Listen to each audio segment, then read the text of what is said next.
Olá, eu sou Isabel Eifliger, sou terapeuta, sou especialista em dores da alma.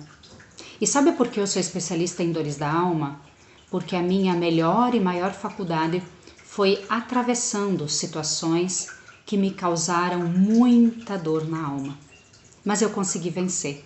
Eu vou te contar algumas delas aqui, para que você se conecte, não com essas dores, mas com a possibilidade de sair delas. Eu sou filha de um casal de agricultores no interior de Farroupilha, Rio Grande do Sul, da Serra Gaúcha. Moro ainda nessa cidade. E na nossa infância éramos em 5 irmãos. Hoje a mana mais nova é falecida. A nossa infância foi muito difícil por conta do financeiro, por conta da simplicidade, por conta das crenças limitantes, por conta de uma série de coisas. A nossa vida era muito difícil. E desde a infância eu tinha duas opções, assim me era apresentado, pelos meus pais. Eu tinha duas opções, ou a agricultura ou ser freira. Lá nos meus 9 anos, o meu irmão mais velho, um dos que foi para o seminário, ele já tinha ido para o seminário, então era uma possibilidade de eu ir para o convento. E se eu não fosse para o convento, a roça me esperava, a enxada me esperava. Eu desde pequena, alguns trabalhos específicos ligados à terra, me rachava as pontas dos dedos a ponto de sangrar. Então eu tinha essas dificuldades desde a minha infância. E não gostava muito de roça, sofria muito no sol, ainda hoje eu sofro muito no sol. Então eu não tinha muita opção. Bom, sendo assim, descartei a possibilidade da roça. Não me sentia atraída para a vida familiar, para ser casada, ter filhos, também não me sentia com essa atração. Talvez por conta do modelo que eu tinha em casa, de mãe e pai. Não é que eles não viviam bem, mas também não viviam muito bem. Eles não eram harmônicos, brigavam bastante, não se entendiam, não tinha aquela afetividade, aquele afeto. Eu via muito o pai caminhando pelas roças, não muito em casa. E da minha mãe eu apanhava muito.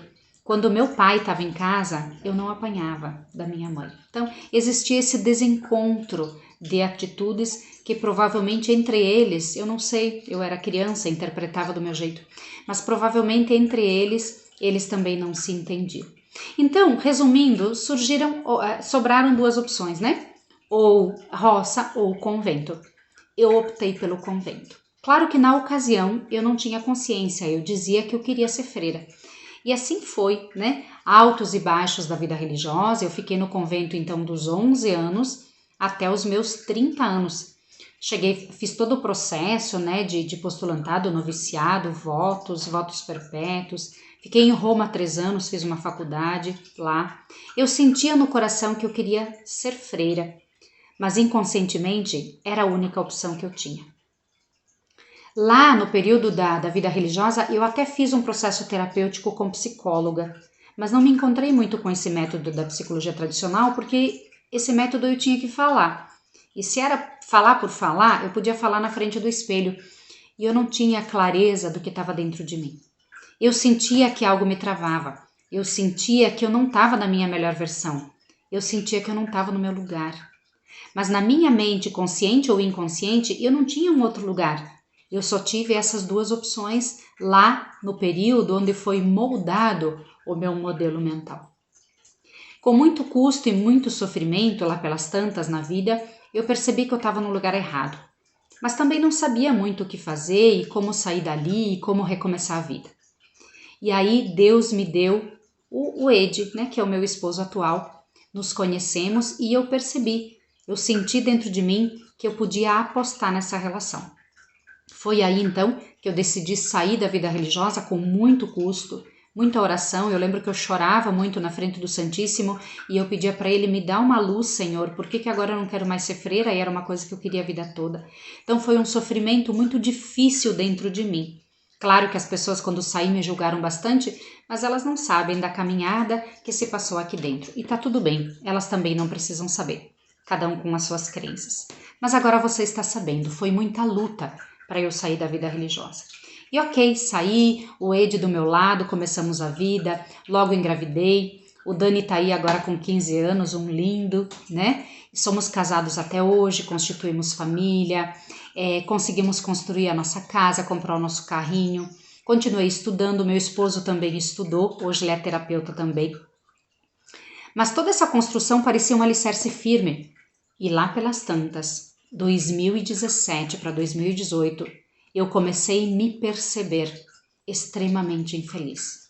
Comecei a brigar com meu esposo, culpá-lo por ele ser assim, desse jeito, por que não de outro jeito, por que não poderia ser diferente, por que a gente não estava em harmonia, por que a vida estava um inferno, por que eles não me ajudavam em casa, por que era tudo comigo, por que as contas não venciam, a gente não dava conta do financeiro, por que não podia ser diferente, uma série de porquês que literalmente eu vivi um ano de inferno. Claro que eu já estava construindo esse inferno antes, né? Mas 2018 foi o impacto, o boom, o estouro desse inferno dentro de mim. Eu procurei psiquiatra, procurei psicólogo, comecei a tomar remédio, mas percebi que não era isso, não me encontrei. Algo dentro de mim dizia, precisa ser algo diferente, eu quero algo alternativo, eu quero algo que eu possa me tornar autônoma do meu autoconhecimento e libertação emocional. Um remédio eu vou ficar dependente a vida toda, psiquiatra então nem se fala, psicólogo então a gente nem sabe, a gente vai falando e não sabe o que eles ficam pensando. Tá tudo certo, claro que crença limitante de uma pessoa que não fez psicologia e não sabe a fundo do que se trata. Apesar de que as ferramentas terapêuticas elas têm todo um viés e um alicerce extremamente psicológico, hoje eu entendo, mas na ocasião eu não entendia, eu sentia um vazio, uma tristeza profunda e uma frustração. Parecia que ciclos se repetiam, aquele ciclo da vida religiosa em que eu fui feliz por um tempo e de repente a vida começou a degringolar e eu comecei a me sentir infeliz querendo sair de lá. Parecia que aquele ciclo estava se repetindo e de fato estava. Porque a vida é assim, a vida nos traz ciclos que se repetem para que a gente olhe para essa dor e ressignifique essa dor. Mas eu não sabia, eu não me entendia naquele momento. E foi numa formação, hoje eu sou concursada, sou ainda professora no momento, sou concursada na rede pública municipal aqui da minha cidade, e na ocasião nós tivemos essa possibilidade de fazer um curso que é Justiça Restaurativa, Círculos de Paz. Foi nesse curso que eu comecei a perceber que a charada, que o virar de chave era o autoconhecimento profundo, era o conhecer-me de fato. Como diz Sócrates, conhece-te a ti mesmo e terás a chave dos deuses e o segredo do universo. Então, na verdade, eu garimpava fora em estudos, em pessoas, em relacionamentos, em experiências e a dor maior estava dentro de mim. Que dor era essa? A dor de situações que eu fui alimentando, agigantando, nutrindo na minha alma desde a minha infância. Talvez uma expectativa frustrada de vida, de relacionamentos, de família, enfim, tudo isso embolado dentro de mim. Foi ao curso de Justiça Restaurativa que me deu força de largar a medicação que eu estava tomando e procurar então terapias, processos terapêuticos. Eu fiz um processo terapêutico muito libertador, do qual não saio mais, né? Hoje sou terapeuta, já tenho várias formações, então entendo de várias técnicas, de várias ferramentas terapêuticas e hoje sou especialista em dores da alma, porque eu entendi que aquelas dores emocionais que eu vivi, inclusive com a terapia, eu descobri que eu vivi dores emocionais desde a gestação. Eu tinha um irmão gêmeo lá na gestação, a ciência não sabe até hoje. E esse irmão gêmeo não nutriu, não vingou, e desde lá eu venho nutrindo na minha alma sentimentos profundos de rejeição, de não merecimento e de abandono. Isso que mais me travou na vida e fez com que ciclos retornassem. Claro que depois eu associei essa dor aos meus pais, ao que eles não me deram, eu associei essa dor ao meu esposo, aquilo que ele não me dava, mas no fundo, a origem dessa dor não era a vivência que eu estava tendo.